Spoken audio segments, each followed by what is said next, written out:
ఒక రాజకీయ పార్టీ కార్యకర్తగా నిత్యం ప్రజల్లో ఎట్లా యాక్టివ్గా ఉండాలి, ప్రజల సమస్యల్ని ఎప్పటికప్పుడు ప్రభుత్వం దృష్టి తీసుకొచ్చే విధంగా, ప్రభుత్వం మెడలు వచ్చే విధంగా ప్రజల్ని ఎట్లా కార్యాలయం చేయాలి అనేది ఇవాళ మన ప్రధానమైన బాధ్యత. ప్రతిపక్ష పార్టీగా మనకు ప్రజలు ఇవాళ బాధ్యత ఇచ్చారు. సో మరి ఏం జరుగుతుంది ఇప్పుడు? తెలంగాణ ప్రజల ముందున్న తక్షణ కర్తవ్యం ఏంది? సరే, వచ్చిన ప్రభుత్వం చెప్పే వచ్చింది, నేను మోసం చేస్తాను, వచ్చేటప్పుడే చెప్పింది, ఎలాగని హామీలు ఇచ్చింది. ఆయన చాలా సాఫ్గా చెప్పాడు, నేను గుంపు మేస్త్రిని, వాళ్ళకి చెప్తా కానీ వాళ్ళు చక్కగా కట్టకపోతే నేనేం చేస్తాను, నా పనికి ఇంతే.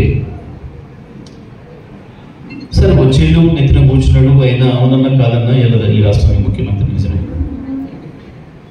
సరే, ముఖ్యమంత్రి ఒక్కడే అట్లా ఉండడానికి చూస్తే, మంత్రులు చూస్తే ఒకరి నుంచి ఒకటి ఇంకా అజ్ఞానంతో ఉన్నారు, ముఖ్యమంత్రి కంటే అజ్ఞానులుగా ఉన్నారు, చిల్లరగా కూడా ఉన్నారు. చిల్లరగా అనే మాట నేను మాట్లాడుతున్న మంత్రుల గురించి వాళ్ళు, ఎందుకంటే నేను చూసిన మీరు చిన్నపిల్లల కంటే అధ్వానంగా ఒకవేళ ముందే వచ్చి కూర్చొని ఎయిర్పోర్ట్ల, ఇంకొకైనా కాసేపు ఆలస్యం వచ్చిండ నేను అలిగిపోయి ఆయన కాసేపు బతిలాడి రాకపోతే గొట్టంగాడి పోదబ్బా మనం నేను వెళ్ళిపోయి ఆయన మంచిగా ఇక దొరికిందే సందు పొద్దున్నాక వాస్తవం కాడికి పోయేస్తే మధ్యాహ్నం దాకా టైం అవుతుంది, ఇక పొద్దుగాల మొదలు పెడదామని చెప్పిపోయి ఫోన్ 2 స్విచ్ ఆఫ్ చేశారు. వాళ్ళు దొరికి పొద్దుగాల మొదలుపెట్టి మంచిగా దావత్ చేసుకున్నాడు. ఆయన పోయిన ఆయన చేస్తే గొప్ప పని ఏంటి? రేపు పొద్దున కేసీఆర్ చేసి జైలుకే నర్సన గారికి అలపేపర్ లైన్కి వస్తుంది, మేము ఎవరైనా ఎగిరెగిరి వస్తారు. అయిపోయింది, వచ్చింది కమిషన్ రిపోర్ట్ ఇచ్చింది. ఎడ పెట్టుకుండు మనిషికి అక్కడ పెట్టుకున్నాడు, దాన్ని కనపడకుండా. ఎందుకంటే బ్రహ్మాండంగా రిపోర్ట్ ఉంది, కేసీఆర్ మల్లె పూలాగా ఉన్నాడు, కేసీఆర్ చేసేటికి ఏం లేదు ఇంట్లో అని దాన్ని కనపడకుండా దాచిపెట్టి. ఇలా కాళేశ్వరం కూడా అంతే, మా ఫోన్ ట్యాప్ చేసిరు ఎగిరింది. మరి ఎగిరితే ఎందుకో రేవంత్ రెడ్డికి నీ ఫోన్ ట్యాప్ చేసిరు రమ్మని సిట్టు పిలుస్తలేదు. ఉత్తమ్ కుమార్ రెడ్డి పిసిసి ప్రెసిడెంట్ గా ఉన్నాడు, నీది కూడా చేసిన రమ్మని ఇంకో సిట్టు పిలవలేదు. ఇంటి ఎగిరిపడే కోమటిరెడ్డి సోదరులను ఎందుకో పిలవలేదు వాళ్ళు, మీ ఫోన్ ట్యాప్ అని. ఈ మనలే కదా అప్పుడు నడిపింది కాంగ్రెస్ ని. అసెంబ్లీలో ప్రతిపక్షంలో ఉన్న బట్టి విక్రమార్క ఫోన్ ట్యాప్ అనేది ఎందుకో పిలవలేదు. మరి గీలే కాకుండా మాకు ఇంకోటి ఫోన్లతో పని ఇలా తెలుసుకుంటే ఇప్పుడు ఏమన్నా అసలు వీళ్ళు మొగోళ్ళు వీళ్ళు మునగాళ్ళని మేము ఎక్కడ అనుకోలేదు. ఈ మునగాళ్ళ ఫోన్లు నేనేది ముట్టుకోవాలి, వాడు మొగోడు రాను బుజ్జి అంటే వాడి ఫోన్ వాడి ఫోన్ వెతుకోవచ్చు, ఏం మాట్లాడుకుంటాం ఇందామని. ఇవి దండగానే మేము అనుకుంటున్నాం. ఈ దండగానే అనుకున్న ఫోన్లు మేమేది ముట్టుకుంటాం వాస్తవానికి? ఏమక్కడ మాకు గోడ మీదన్నా కొన్ని అనుమానం వస్తే మీద వస్తుంది, వీడు ఎక్కువ గోడ తగ్గడం మీద అనుమానం వస్తుంది, వీడు ఏడకుండా తొమ్మిది చూస్తారు. వీరికి లేవడమే రాదు, నడవడే రాదు, వెదవడని మేము అనుకుంటే అన్నాడు. ఏం జరిగింది? అది కూడా ఉంటుంది అని తేలిపోయింది. ఒకటొకటి అన్ని తేలిపోతున్నాయి.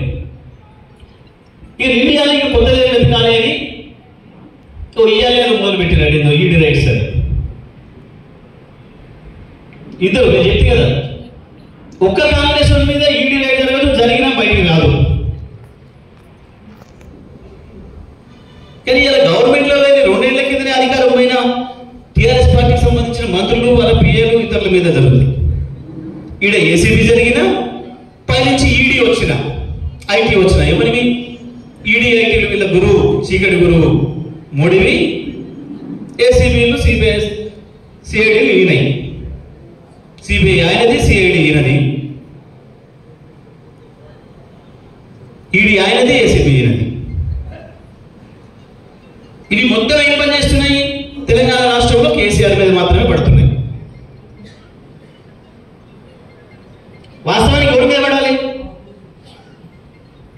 తమిళనాడులో పోతేనేమో స్టాలిన్ పార్టీ సంబంధించిన వాళ్ళ మీద పడతాయి, బెంగాల్ పోతేనేమో మమతకు సంబంధించిన నాయకుల మీద పడతాయి. తెలంగాణలో ఎవరి మీద పడాలి? పడితే రేవంత్ రెడ్డి యాభై మీద పడాలి. వాస్తవానికి బీజేపీ పార్టీ నిజంగా చంద్రబాబు బీజేపీ మోడీకి రేవంత్కు శత్రుత్వం ఉంటే వాళ్ళ మీద పడాలి, కానీ పడతలే. కేసీఆర్ మీరు ఏం మాట్లాడతారు?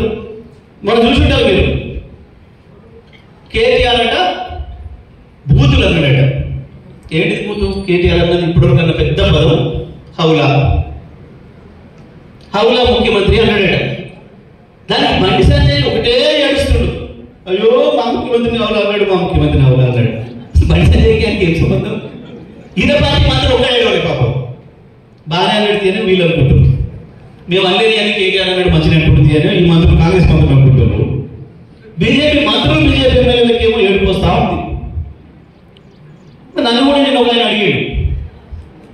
నేనన్నా ఓకే కేటీఆర్ హౌలాల పదవి మీకు తప్ప అనిపిస్తుంది, తెలంగాణ కొరకు ప్రాణం అడ్డం పెట్టి ఇంకొక నిమిషమో 2 నిమిషాల్లో అయితే ప్రాణం పోద్దని అంచనా వరకు పోయి తెలంగాణ ఇచ్చిన కేసీఆర్ని పట్టుకొని నీ లాభల పనులు వదులుతా, నీ కనుగుళ్ళు వీకి గోళీలు ఆడుకుంటా, నీ పేగులు తీసి మెడలేసుకుంటా, నిన్ను తొక్కుకుంటా పోతా,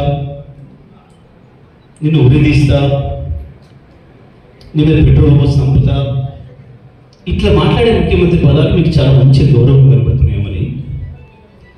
ఇన్ని మాట్లాడుతుంటే కూడా ఎదురు మాట్లాడడానికి రేషన్ లేని కొడుకు ఏమన్నా కేటీఆర్ రేషన్ ఉన్నోడు కాబట్టి మాట్లాడాడు. హౌలగాని హౌలగాడి అంటాడు, తప్పకుండా అని తీర్పం. తప్పకుండా నువ్వు ఇటుకతో కొడుతూ నేను రైతులు కొడతాం, చేతులు ముడుచుకొని కూర్చో. ఒక కేటీఆర్ కాదు, ఈ తెలంగాణ తెచ్చినందుకు కేసీఆర్ ఇష్టపడే ప్రతి ఒక్కరం కూడా అదే పద్ధతిలో పనిచేస్తాం. ఎవరు కూడా వెనకపోయారు. మీ ఉడత ఊపులకు తొండ బెదిరింపులకు భయపడేవాడు లేడు.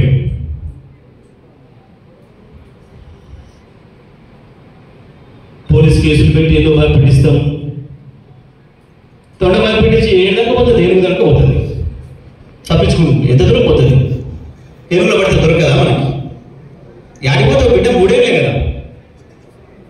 అప్పుడు ఉంటుంది నీది సర్కస్. సర్కస్ సర్కస్ ఆడిపిస్తాము బిడ్డ, ఇట్లా ఆడను మేము చూపిస్తాం అసలు సర్కస్.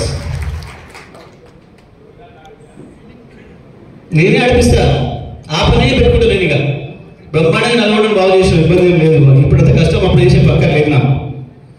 అప్పుడేమో వీళ్ళని ఓడగొట్టడానికి పని పెట్టుకొని పనిచేసిన జానారెడ్డిని, వెంకరెడ్డిని అందరిని వరుస పెట్టి ఓడగొట్టిన. ఇక ఇప్పుడు సర్కస్ ఆడే పని తీసుకుంటా, బాధ్యత తీసుకుంటా. నెక్స్ట్ ఒక్కరిని వదిలిపెట్టా. తెలంగాణకు ద్రోహం చేస్తున్న నా కొడుకులు ఎవరిని, ఎందుకంటే కాలేజీ చెప్పిండు మనకు మాట, ప్రాంతేతరుడు అవతలి వాడు వచ్చి మిమ్మల్ని దోపిడీ చేస్తే మనని ఆ అంచుల వరకు పారదోలండి, మనని మన ఊరి బయట వరకు పారదోలండి. ప్రాంతం వాడే ద్రోహం చేస్తే ఇక్కడనే పాతి పెట్టండి అని చెప్పి కాలేజీ ఏదైతే చెప్పిండో దాన్ని అక్షరం అమలు చేసి తీరుతాం. తెలంగాణ ద్రోహులను తప్పకుండా పాతి పెడతాం. ఇక్కడ బంకచర్ల విషయంలో, కృష్ణా గోదావరి నదుల విషయంలో మీరు చేస్తున్న ద్రోహం ఏదైతే ఉందో తప్పకుండా ప్రజల్లో ఎండగడతాం. ఇంటింటికి మీ దొంగతనాన్ని బయట పెడతాం. మేము తెలంగాణ హక్కులు మళ్ళీ కాపాడుకుంటాం. గులాబీ జెండా పుట్టిందే తెలంగాణ కొరకు. గులాబీ జెండాతోనే ఇవాళ తెలంగాణ సస్యశ్యామలమైంది. గులాబీ జెండాతోనే మొత్తం